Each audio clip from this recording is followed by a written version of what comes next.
The night Eliza May Thornton found a bleeding stranger in her father's hay barn, she learned that mercy could be deadlier than a rattlesnake's bite. Thunder rolled across the Texas plains like God's own judgment, and 17-year-old Eliza pressed her back against the barn door, listening to the storm tear at the wooden slats. She'd come out here chasing their fool rooster again, but now stood frozen, watching droplets of crimson seep between the floorboards beneath her bare feet. "Sweet Mary," she whispered, lifting her lantern higher. The man lay crumpled against the far wall, dark hair plastered to his skull, shirt torn and soaked through with rain and something darker. His breathing came shallow and quick, like a wounded animal's. One hand clutched his side where fabric had been sliced clean through, revealing an angry gash that gleamed wet in the lamplight. Eliza's first instinct was to run, straight to her father's study where Sheriff Jonas Thornton would be cleaning his Colt .45 and planning tomorrow's patrol. But something in the stranger's face stopped her cold. Even unconscious, pain etched deep lines around his eyes, and his lips moved soundlessly, as if he were trying to speak words too important to keep silent. He couldn't be much older than 25, she reckoned. Hands that weren't soft like a shopkeeper's, but weathered and strong. Working hands. Honest hands, maybe. "Mister," she called softly. "Can you hear me?" His eyelids fluttered, revealing eyes the color of storm clouds. They focused on her with surprising clarity, and she saw something there that made her heart skip. Not just pain, but a bone-deep weariness that spoke of running too long, too hard. "Don't," he gasped. "Don't call the sheriff." Eliza's blood turned to ice water. In Dry Creek, there was only one reason a man feared the law, and it wasn't because he'd been singing hymns too loud on Sunday morning. "You're hurt something fierce," she said, keeping her voice steady despite the way her hands shook. "That wound needs tending." Can't go to town." His fingers found hers where she knelt beside him, and his grip was surprisingly strong. "Please, just water. I'll be gone by morning." Outside, the storm was building to a fury that would wake the dead. No one would be traveling tonight, least of all a man bleeding like a stuck pig. Eliza chewed her lower lip, a habit her father had been trying to break her of since she was knee-high to a grasshopper. Her whole life, Sheriff Thornton had been her hero. The man who brought order to chaos, who stood between decent folks and the lawless rabble that drifted through cattle country like tumbleweeds. He'd raised her to respect the badge, to understand that right and wrong weren't negotiable things. But looking at this stranger's face, Eliza felt something shift inside her chest.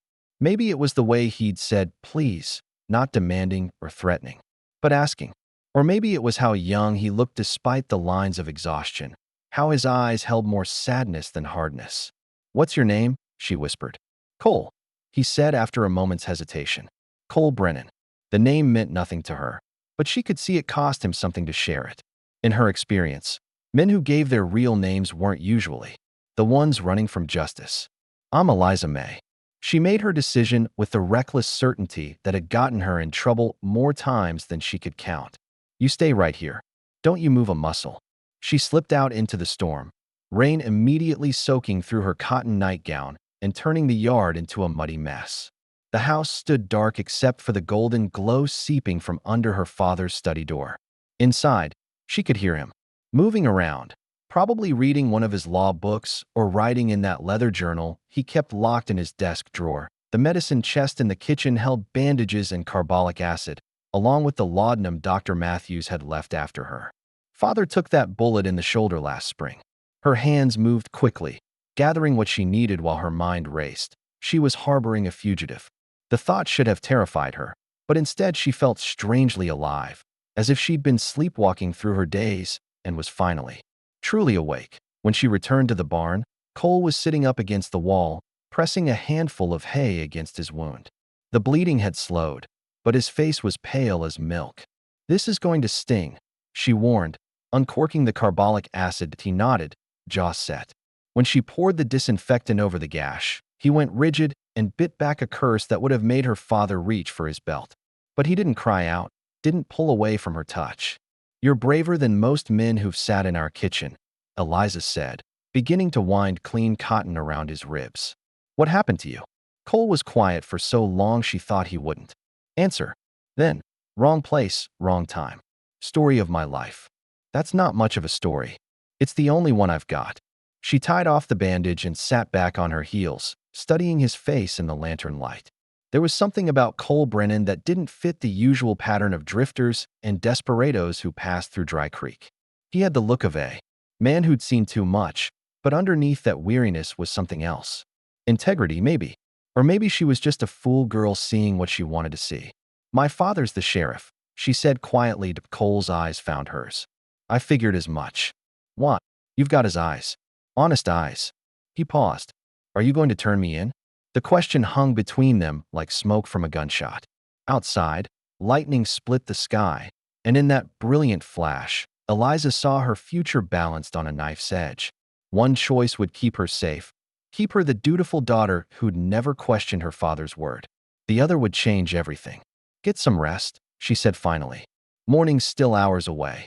But as she settled into the pile of clean straw she'd arranged near the door, Eliza May Thornton couldn't shake the feeling that morning would bring more than just sunshine to Dry Creek. Something told her that Cole Brennan's arrival was going to tear apart everything she thought she knew about justice, about her father, and about the thin line between right and wrong that suddenly seemed as fragile as spider silk in a storm.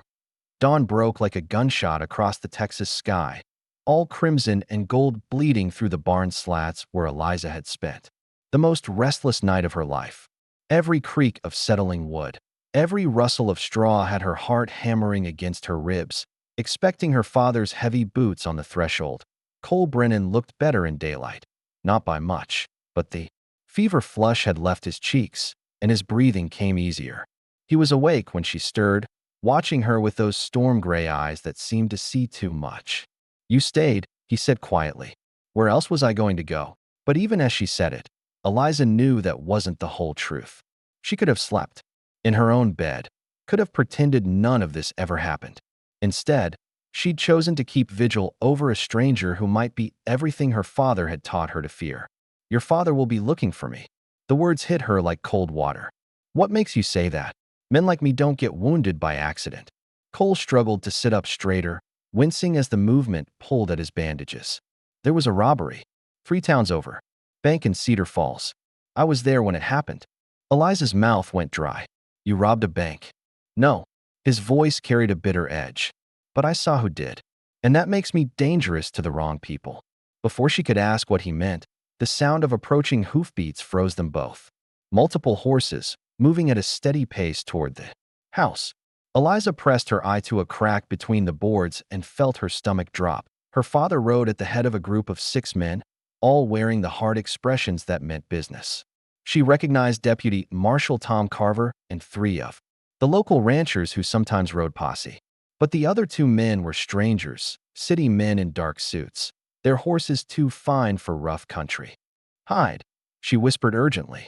Get up in the loft, quick as you can. Cole was already moving, his face pale but determined. Eliza, if they find me, you don't know anything. You hear? You found the barn door open this morning, nothing more. She wanted to argue, but there wasn't time. He pulled himself up the ladder with grim efficiency, while she scattered fresh straw over the bloodstains and arranged the hay bales to look undisturbed. The barn door swung open just as she was smoothing her skirt. Morning, Papa, she said, proud that her voice stayed steady. Sheriff Jonas Thornton filled the doorway like he owned it, which, she supposed, he did. Tall and broad-shouldered, with iron-gray hair and pale blue eyes that missed nothing. He'd been handsome once, before the years, and the job had carved lines around his mouth and turned his smile into something rare as rain. Eliza May. His gaze swept the barn interior, taking in every detail. What brings you out here so early? That fool rooster got loose again. Took me half the night to catch him. The lie came easier than she'd expected, which should have worried her more than it did. One of the strangers stepped forward, a thin man with a waxed mustache and eyes like chips of flint. Sheriff, we don't have time for family pleasantries. The trail's getting cold. Mr. Donnelly, her father said, and something in his tone made Eliza's skin prickle with unease. This is my daughter. She knows every inch of this property better than anyone. Donnelly's attention fixed on her with uncomfortable intensity. Miss Thornton, we're tracking a dangerous fugitive. Cole Brennan. He may have sought shelter on your land during last night's storm. I don't know anyone by that name, Eliza said, which was technically true. She'd only learned it hours ago. He's wanted for questioning in connection with the Cedar Falls bank robbery, the second stranger added. Younger than Donnelly, with soft hands and a voice that held too much authority for his apparent age. 3 men died, Miss Thornton. This isn't a matter for misplaced sympathy. 3 men dead. Eliza felt the blood drain from her face, but she kept her chin up. I told you, I don't know anything about any fugitive. Her father studied her face with the same careful attention he gave to wanted posters. You sure about that, darling? You look mighty pale. I'm tired, is all. Didn't sleep well with all that thunder and lightning. It was Deputy Carver who spoke up next, his voice gentler than the stranger's. Eliza May, if you've seen anything at all, you need to tell us. This Brennan fellow, he's not some harmless drifter. He's mixed up with very dangerous people. Above them, she heard the faintest creak of wood. Just the barn settling, she told herself. Just the wind. But Donnelly's head tilted slightly, and his hand moved to rest on the butt of his gun. Sheriff, he said slowly, I'd like to search the premises. Thoroughly. Now hold on. Jonas stepped between the stranger and his daughter. This is my property, and Eliza's told you she hasn't seen anything. That's good enough for me. Is it? The younger man's voice carried a dangerous edge. Because we have it on good authority that Brennan was wounded in his escape. He'd need shelter, medical attention. A soft-hearted young woman might be tempted to. You calling my daughter a liar? The sheriff's voice dropped to a whisper that somehow carried more menace than a shout. Eliza watched the exchange with growing alarm. These weren't ordinary lawmen, she realized. The deference in her father's posture, the way his jaw tightened when they spoke. These men had power over him. Somehow. Of course not, Donnelly said smoothly. But surely you understand our position. The bank's investors are very interested in recovering their property and in ensuring that all loose ends are properly tied up. Something passed between the men, some understanding that excluded her completely. Her father's face went carefully blank, the expression he wore when he was thinking hard about something he didn't like. Tom, he said finally, addressing his deputy. Take the boys and search the other outbuildings. Miss Eliza and I will check the barn. As the others filed out, Eliza felt a cold knot forming in her stomach. Her father closed the barn door behind them and turned to face her, his pale eyes holding an expression she'd never seen before. Papa, 20 years I've worn this badge, he said quietly. 20 years of keeping the peace, protecting folks like you from the kind of men who'd burn down half the territory for a handful of silver dollars. I don't understand. Don't you? He moved closer, and she saw how tired he looked, how the lines around his eyes had deepened overnight. Because I think you do, darling. I think you understand more than you're letting on. Above them, another creak. This time, Jonas heard it too. Cole Brennan, he called out, not taking his eyes off. His daughter. I know you're up there. Come down easy, and nobody has to get hurt. Silence stretched between them like a rope about to snap. Then, slowly, Cole appeared at the edge of the loft, his hands visible and empty. Sheriff, he said simply. Mr. Brennan. Jonas's gun was in his hand now, though Eliza hadn't seen him draw it. You've caused me a considerable amount of trouble. Wasn't my intention. No, I don't suppose it was. The sheriff's voice held an odd note, almost like regret. My daughter's been harboring you. That makes her an accessory. Papa, no. Eliza stepped between them. He's hurt. He needed help. He's a wanted man, Eliza May. And you're my daughter. Do you have any idea what that means? Cole dropped down from the loft, moving carefully but with more strength than he'd shown the night before. Let her go, Sheriff. This is between you and me. Is it?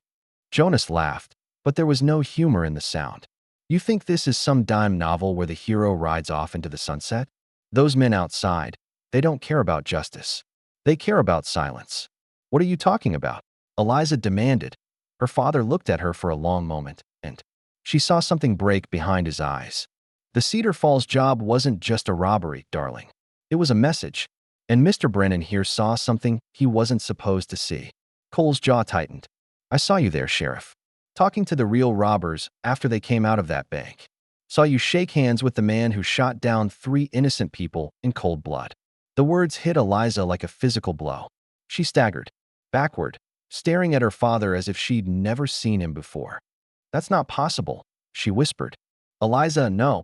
She spun to face Cole, desperate for him to take it back, to tell her it was all some terrible mistake. "You're lying. My father would never. I wish I was lying," Cole said quietly. "But I saw what I saw. And now they want me dead for it." Outside, Donnelly's voice carried across the yard. "Sheriff, we found something." Jonas closed his eyes briefly, and when he opened them again, he looked older than his 53 years. "They found blood on the fence post where you climbed over," he said to Cole. "Trail leads straight here." "Papa," Eliza breathed. "What have you done?" "What I had to do," he said heavily. "To keep you safe. To keep this town safe. By working with murderers. By surviving in a world that doesn't care about right and wrong, only about power and money." He raised his gun, pointing it at Cole's chest. "Sometimes good men have to make bad choices, darling. Sometimes there's no other way." Cole stepped forward, ignoring the weapon aimed at his heart. "There's always another way, Sheriff. The question is whether you're brave enough to take it." The barn door burst open, and Donnelly strode in with his gun drawn, followed by the younger man and Deputy Carver. "Well, well," Donnelly said, his thin lips curving in a predatory smile. "Looks like the sheriff's daughter has been busy." And in that moment, as Eliza stood between her father's gun and the stranger who'd shattered her world with the truth, she realized that her choice wasn't just about mercy anymore, that it was about deciding who she was going to be when everything she believed turned out to be a lie built on blood and compromise, and whether love could bloom in ground that had been poisoned by 20 years of buried secrets. The silence in the barn stretched taut as a bowstring, 5 guns drawn and aimed. 5 hearts beating different rhythms of fear, guilt, and determination. Eliza stood at the center of it all, feeling as though the world had tilted sideways, and she was falling through space with nothing solid to catch her. "Lower your weapon, Sheriff," Donnelly ordered, his own pistol trained on Cole. "We'll handle this from here. Like hell you will." Jonas kept his gun steady, but his eyes flicked to his daughter's face. What he saw there seemed to age him another decade. "This is still my jurisdiction, is it?" The younger man, who still hadn't given his name, stepped closer. "Because it seems to me you've been having trouble maintaining order. First the bank job, now harboring fugitives runs in your family." Deputy Carver shifted uncomfortably. "Sheriff, what's he talking about? What bank job?" The question hung in the air like smoke from a brush fire. Eliza watched her father's face crumble, saw 20 years of careful lies finally catching up with him. "Tom," Jonas said heavily, "you need to take Eliza back to the house. Now." "I'm not going anywhere," she said, surprising herself with the steel in her voice. "Not until I understand what's happening here." Cole spoke up, his voice steady, despite the weapons pointed at him. "Your father made a deal, Eliza. 20 years ago, when the Kensington Mining Company wanted to expand their operation through Dry Creek. A lot of good people stood to lose their land, their livelihoods." "Shut up," Donnelly snarled. "The company offered your father a choice," Cole continued, ignoring the gun barrel inches from his chest. "Look the other way when they needed certain problems to disappear, or watch the town he'd sworn to protect get burned to the ground. That's enough." Jonas's voice cracked like a whip. "You don't know what you're talking about, boy." "Don't I?" Cole's gray eyes found Eliza's. "Ask him about the Hendricks family. Ask him why they really left town so sudden like 5 years back." Eliza's breath caught. She remembered the Hendricks, quiet farming folk who'd lived just outside town. They'd left in the middle of the night, taking nothing but what they could carry. Her father had said they'd gotten word of better opportunities out west, but now, "Papa," she whispered. Jonas's gun hand trembled almost imperceptibly. They were going to file a lawsuit against the mining company. Would have tied up operations for years, cost hundreds of jobs. "I convinced them it was better to take the company's offer and start fresh somewhere else." "Convinced them how?" Cole pressed. "That's enough truth for one morning," Donnelly interrupted. "Sheriff, step aside. We'll handle Brennan, and this whole mess goes away quietly." "The way the Cedar Falls witnesses went away?" Cole asked. The younger man's face darkened. "Those were unavoidable casualties. The robbery was supposed to be clean." "Clean?" Deputy Carver's voice cracked with disbelief. "You're talking about murder." "I'm talking about business," the man replied coldly. "Something your sheriff understands quite well." Eliza felt something cold settle in her chest as the pieces clicked into place. "The mining company," she said slowly. "You work for them." "Miss Thornton is quicker than her father gave her credit for," Donnelly said with a thin smile. "Yes, we represent certain interests that have been very generous to your family over the years. This house, your father's comfortable retirement fund, even your pretty dresses, all paid for with our employer's gratitude." The words hit her like physical blows. Every comfort she'd known, every moment of security, built on blood money and buried secrets. She looked at her father and saw a stranger wearing the face of the man who'd raised her. "How many?" she asked quietly. "Eliza, how many people, Papa? How many times have you looked the other way?" Jonas's shoulders sagged. "I did what I had to do to keep this town alive, to keep you safe. By selling your soul." Cole stepped forward, and Eliza was shocked to hear not anger in his voice, but pity. "Sheriff, it doesn't have to end this way. You could testify against them. Tell the truth about Cedar Falls, and destroy everything I've built." Jonas laughed bitterly. "You think the mining company doesn't have a dozen men ready to testify that I was the one who planned that robbery? You think they haven't covered every angle?" "Maybe," Cole said, "but your daughter deserves better than a legacy built on lies." Something shifted in Jonas's eyes as he looked at Eliza. For a moment, she saw the man she'd grown up loving, the one who'd taught her to ride, who'd stayed up all night when she had fever, who'd promised her that good always triumphed over evil if you were brave enough to fight for it. "Eliza," he said softly, "I'm sorry for all of it." And then he did something that shocked everyone in that barn. He turned his gun on Donnelly. "Papa, no!" Eliza screamed, but it was too late. The next few seconds exploded into chaos. Donnelly's reflexes were quicker than they'd appeared. He dove sideways as Jonas fired, the bullet splintering wood where his head had been. The younger man's gun barked twice, and Jonas staggered, blood blooming across his white shirt.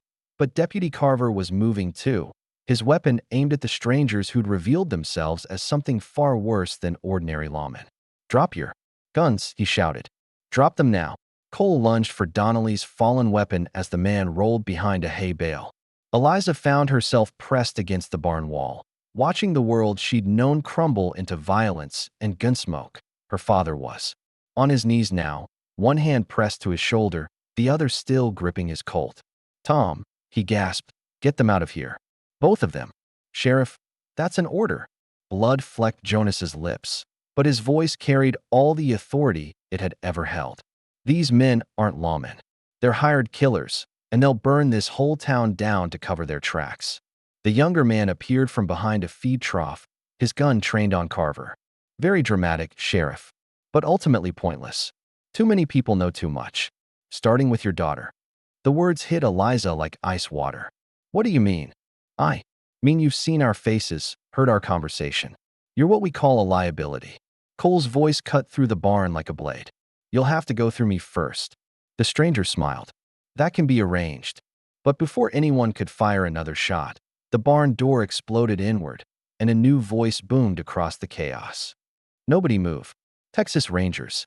3 men in dusters and silver stars flooded into the barn, rifles at the ready.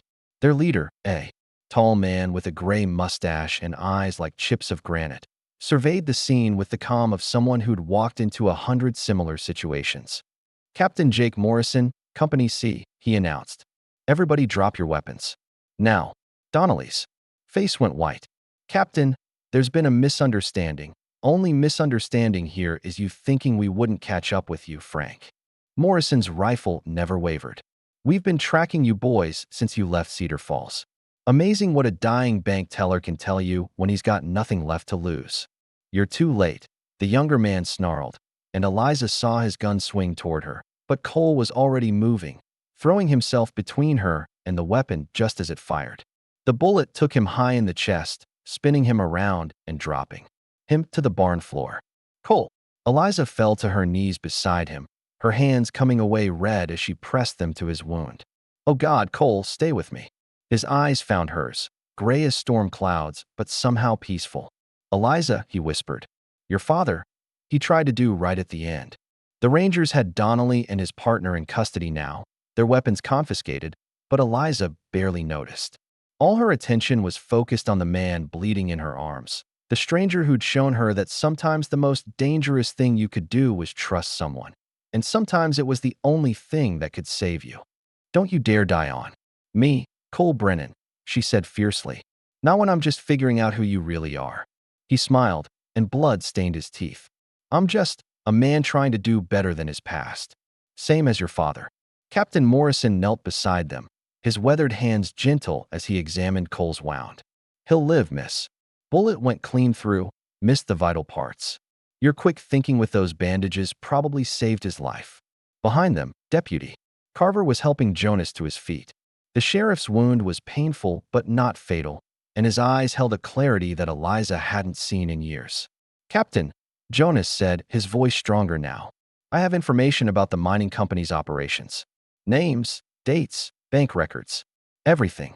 Morrison nodded grimly. We'll need that testimony, Sheriff. But first, we need to get you and Mr. Brennan to a doctor.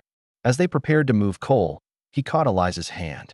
The truth, he said quietly. That's all I wanted. For someone to know the truth. She squeezed his fingers, feeling calluses that spoke of honest work and gentle strength. I know it now, and I'm not letting go. But as they lifted Cole onto an improvised stretcher, Eliza couldn't shake the feeling that the truth was just the beginning, and that the most dangerous part of their journey was still ahead, waiting. In the shadows where mining company money and political power created their own kind of law, the next 24 hours passed in a blur of blood, testimony, and the kind of quiet courage that blooms in the space between one heartbeat and the next. Dr. Matthews worked on Cole in the Thornton family parlor, the same room where Eliza had learned her letters and practiced piano scales, now transformed into a makeshift surgery. She held Cole's hand while the doctor extracted bone fragments and stitched torn muscle, feeling every tremor that passed through his body as if it were her own pain. He's strong, Dr. Matthews murmured, wiping sweat from his brow as he tied off the final suture. Younger men have died from less, but this one's got fight in him. Cole's eyes fluttered open, immediately seeking hers. Eliza, I'm here.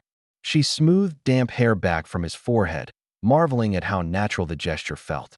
You need to rest. Can't rest. Not yet. He struggled to sit up, wincing as the movement pulled at his bandages. The Rangers, did they get the documents? Captain. Morrison's voice came from the doorway. We got them, son. Your father was thorough, Miss Thornton. 20 years' worth of records, payments, correspondence. Enough to hang half a dozen men and put the rest behind bars for life. But Eliza heard something in his tone that made her stomach clench. There's more, isn't there? The ranger captain stepped into the room, his hat in his hands. The mining company's got powerful friends in Austin. Word came down an hour ago. Federal marshals are riding this way with orders to take custody of all evidence and witnesses. Federal marshals? Cole's voice sharpened. Or more company men with fancy badges. Hard to say the difference these days, Morrison admitted grimly. But either way, they'll be here by nightfall. And once they take control of this situation, he didn't need to finish. They all understood what happened to inconvenient witnesses in remote Texas towns. How many men are they bringing? Jonas asked from his chair by the window. His shoulder was bound and his face pale, but his voice carried the steady authority that had kept Dry Creek peaceful for 2 decades. Dozen, maybe more. Too many for my 3 rangers to handle straight up. Eliza felt Cole's hand tighten around hers. We need to get out of here. Tonight. You can barely stand, she protested. I can ride. And if we stay, we're all dead by morning. His gray eyes found her father's. Sheriff, they won't let you live to testify. Not with what you know. Jonas nodded slowly. I figured as much. Question is, where do we go? They've got men in every town from here to the Mexican border. Not every town, Captain Morrison said thoughtfully. San Antonio's got an honest federal judge, Judge Samuel Parker. If we can get you there alive, he'll hear your testimony and make sure it reaches the right people in Washington. That's 200 miles of hard riding, Dr. Matthews pointed out. Through country crawling with men who want you dead. Then we better get started, Cole said, pushing himself upright despite Eliza's protests an hour later. As the sun painted the western sky the color of spilled blood, they gathered in the kitchen to plan their escape. The irony wasn't lost on Eliza. The same room where she'd learned to bake bread and preserve peaches was now the headquarters for what amounted to a military operation. Captain Morrison spread a map across the table. Main roads out, they'll have that watched. But there's an old Comanche trail through Devil's Canyon. Rocky going, but it'll cut 50 miles off the journey if we can make it through. Devil's Canyon. Deputy Carver looked up from checking his rifle. That's Apache country, Captain. Mescalero's been raiding through there all summer. Rather face honest Apaches than company killers, Cole said dryly. At least you know where you stand with warriors. Eliza studied the map, tracing the thin line that marked the canyon trail with her finger. She'd heard stories about Devil's Canyon, a maze of red rock and hidden springs where more than one expedition had vanished without trace. But it also offered something precious, concealment. I know that country, she said quietly. Mama used to take me herb gathering up in the foothills before she died. There's water, and caves where we could shelter if we need to. Her father looked at her sharply. Eliza, you're not coming with us. Yes, I am. Absolutely not. Jonas's voice carried the finality of a judge's gavel. It's too dangerous, and staying here isn't. She met his gaze steadily, drawing on strength she'd never known she possessed. They're not going to leave loose ends, Papa. You know that. She's right, Cole said, though his jaw was tight with reluctance. They can't afford to let anyone who knows the truth walk away. I won't have my daughter. Your daughter is a grown woman who can make her own choices, Eliza interrupted. And I'm choosing to see this through. Something passed between father and daughter in that moment. Recognition, perhaps, that the girl who'd hidden in his shadow was gone forever, replaced by someone willing to stand in the light and face whatever came. Darkness fell over Dry Creek. They made their final preparations. 6 people, Jonas, Eliza, Cole, Captain Morrison, and 2 of his rangers, preparing to ride into the wilderness with company killers on their trail and federal marshals closing from the east.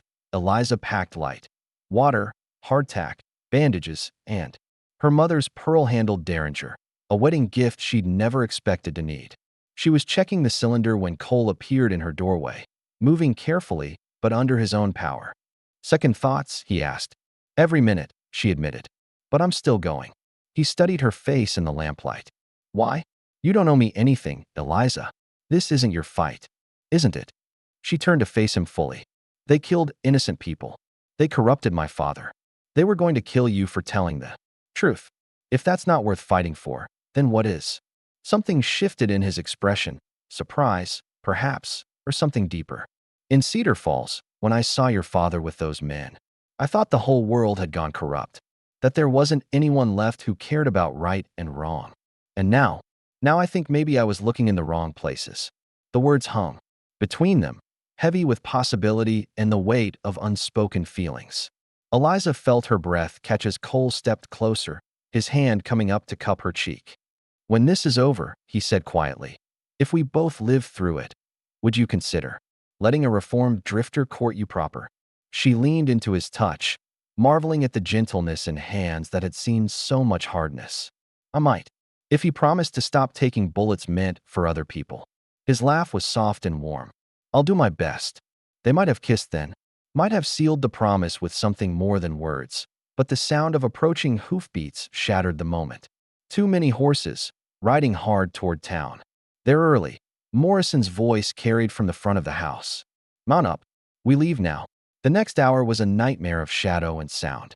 They slipped out the back of the Thornton house as torches blazed to life on Main Street, riding hard for the hills while shouts erupted behind them. Eliza pressed low over her mare's neck, feeling the animal's powerful muscles bunch and release as they climbed toward the canyon rim. Behind them, Dry Creek burned. They're making sure there's no evidence left, Jonas called over the thunder. Of hooves. No records, no witnesses who might talk. The sight of her childhood home going up in flames should have broken Eliza's heart, but instead she felt only a cold, clean anger. They'd taken everything. Her father's honor, her mother's memory, the simple piece of a life lived in ignorance. But they hadn't taken her choice. That Devil's Canyon opened before them like a wound in the earth, all red rock and shadow under the star-scattered sky. The trail was treacherous, barely wide enough for a single horse, with drop-offs that disappeared. into darkness on one side and sheer walls on the other. "Stay close," Morrison ordered. "Anyone falls behind, we all stop. Nobody gets left." But 20 minutes into the canyon, Cole swayed in his saddle and nearly pitched sideways into the abyss. Eliza caught his arm, steadying him as his face went gray with pain. "I'm all right," he gasped. "No, you're not." She could feel fever burning through his shirt, see the dark stains spreading across his bandages. "We need to stop." "Can't stop. They're too close." As if summoned by his words, the crack of rifle fire echoed off the canyon walls. Muzzle flashes bloomed in the darkness behind them like deadly flowers. "They found the trail," one of Morrison's rangers called out. "At least a dozen riders." "There's a cave system up ahead," Eliza said, her voice steadier than she felt. "We can ford up there, make them come to us. Or get trapped like rats," Cole muttered. But he didn't argue as they spurred their exhausted horses toward the shelter she'd described. The caves were exactly as she remembered, a network of limestone chambers carved by centuries of flash floods, with multiple entrances and passages that honeycombed the canyon wall. They pulled their horses into the largest chamber just as the sound of pursuit grew closer. "This is it," Morrison said grimly, checking his ammunition. "We make our stand here." The next few minutes passed in tense preparation. They positioned themselves at the cave mouth, rifles ready, while outside the canyon filled with the sounds of approaching death. Cole managed to prop himself against a boulder, his gun steady despite the fever burning in his eyes. "Eliza," he said quietly, "if things go bad, they won't." "If they do," he insisted, "you find a way out of here. Promise me." She met his gaze in the firelight. "I promise. If you promise to stay alive long enough for me to keep it." The first company man appeared at the cave mouth like a shadow given form, and Morrison's rifle spoke. The man spun and fell, but more were coming. Too many more. "Thornton," a voice called from the darkness. "This is Federal Marshal William Hayes. You're surrounded. Come out with your hands up, and we'll make this quick." Jonas's laugh was bitter as winter wind. "Marshal Hayes died in a Comanche raid 3 years ago. You son of a bitch. I ought to know. I helped bury what was left of him." Gunfire erupted in earnest, then, muzzle flashes lighting the cave like lightning as lead whined off stone and filled the air with deadly music. Eliza found herself pressed against the back wall, her mother's derringer in her hand, watching the men she'd come to care about fight for their lives against impossible odds. Cole was weakening fast, his shots going wide, his breathing labored. Morrison had taken a bullet in the leg. One of the rangers was down, and still they kept coming. "There's too many," Jonas called out during a brief lull in the firing. "We can't hold them much longer." And then, as if summoned by desperation itself, a new sound echoed through Devil's Canyon. War cries that raised the hair on every neck and sent ice water through every vein, as painted warriors on painted horses came boiling out of the darkness like vengeance given form, and Eliza realized that sometimes salvation wore the most unexpected face. The Apache war party struck the company men like a flash flood hitting a dry creek bed, sudden, overwhelming, and utterly merciless. From her position in the cave, Eliza watched painted warriors on painted horses sweep through the canyon like avenging spirits, their war cries echoing off the stone walls in a symphony of primal justice. The fake federal marshals, so confident in their superior numbers and firepower, found themselves caught between the cave defenders and 24 Mescalero Apache who had no love for white men burning sacred land. The battle was brief, brutal, and decisive. When the shooting stopped, an eerie silence settled over Devil's Canyon, broken only by the soft nickering of horses and the whisper of wind through stone. Eliza pressed herself against the cave wall, her derringer ready. As a lone Apache warrior approached their position, he was older than the others, his face lined with years and weather, eagle feathers adorning his black hair. But it was his eyes that caught her attention, intelligent, calculating, and surprisingly peaceful for a man who'd just participated in wholesale slaughter. "You are the sheriff who helped bury William Hayes," he said in accented but clear English, addressing Jonas directly. Her father straightened despite his wound. "I am. Your chief, Running Bear." The Apache leader nodded. Hayes was a good man. He kept his word when others broke theirs. These men, he gestured toward the bodies scattered across the canyon floor. They burned the sacred springs 2 days ago. Poisoned the water our children drink. They're not lawmen, Morrison said, lowering his rifle. They're hired killers working for the mining company. We know who they are. Running Bear's expression was granite hard. The mountain spirits have been whispering of their crimes. Today, justice was served. The Apache chief studied each of them in turn, his gaze lingering on Cole's pale, fever-flushed face and the blood seeping through his bandages. When his eyes met Eliza's, she saw something unexpected: respect. The woman fights beside the man, he observed. This is good. A people who hide their daughters from truth and battle will not long survive. Will you let us pass? Jonas asked. Running Bear was quiet for a long moment, weighing something invisible on scales only he could see. The one who was wounded.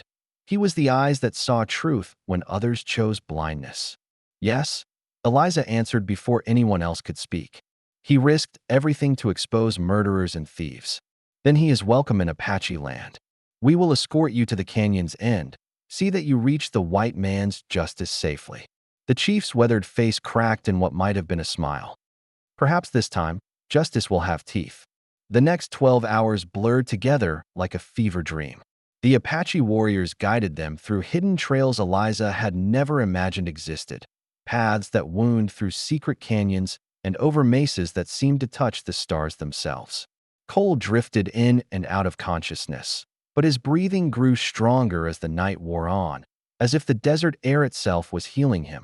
They reached the southern end of Devil's Canyon as dawn painted the sky in shades of rose and gold.